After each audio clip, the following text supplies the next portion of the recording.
વડિયાથી બાટવાડ દેવડી તરફ જતો માર્ગ છેલ્લા ઘણા સમયથી અત્યંત બિસ્માર હાલતમાં હતો। આ માર્ગ રાજકોટ ગોંડલ દેવળકી જવા માટેનો એકમાત્ર મહત્વનો રસ્તો હોવાથી ગ્રામજનોને ભારે હાલાકી ભોગવવી પડે છે। ખાસ કરીને સારવાર તેમજ દવાખાના તેમજ ખરીદી માટે રાજકોટ ગોંડલ જતા લોકોને ભારે મુશ્કેલીનો સામનો કરવો પડતો હતો। હવે આ માર્ગના નવનિર્માણથી ગ્રામજનોને મોટી રાહત મળવાની આશા છે। આ મહત્વના માર્ગના કામનું આજે ખાતમુહૂર્ત કૌશિકભાઈ વેકરિયા દ્વારા તેમજ તુષારભાઈ ગણાત્રા શૈલેષભાઈ ઠુમરના હસ્તે શુભ હસ્તે કરવામાં આવ્યું છે। આ પ્રસંગે તાલુકાને અનેક કાર્યકરો અને આગેવાનો હાજર રહ્યા હતા। કુલ 3.90 કિલોમીટર લાંબા આ માર્ગનું કામ ₹1,65,00,000ના ખર્ચે મંજૂર કરવામાં આવ્યું છે। રોડનું કામ પૂર્ણ થયા બાદ વિસ્તારમાં અવરજવર સરળ બનશે અને લોકોની વર્ષોથી ચાલી આવતી હાલાકીમાંથી મુક્તિ મળશે।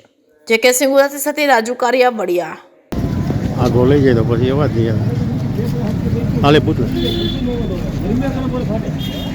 આજ રોજ વડિયાથી બાટવા દેવડીનો રોડનું આપણા મિનિસ્ટર શ્રી કૌશિકભાઈ વેકરિયા હાલ ખાતમુહૂર્ત કર્યું। આ રોડનો પ્રશ્ન ઘણા સમયથી વિકટ પ્રશ્ન હતો। આજથી રાજકોટ જવા માટેના વાહન ચાલકોને બહુ મુશ્કેલીઓ પડતી હતી। કૌશિકભાઈની રજૂઆતથી તાત્કાલિક આજરોજ ચાલુ કરાવ્યો છે। 1,65,00,000 રૂપિયાનું કામ છે અને વડિયાના તમામ આગેવાનો સતત કામ ઉપર મોનિટરિંગ રાખી અને કામ સારું કરાવવાની કોશિશો કરવાના છે। Thank you.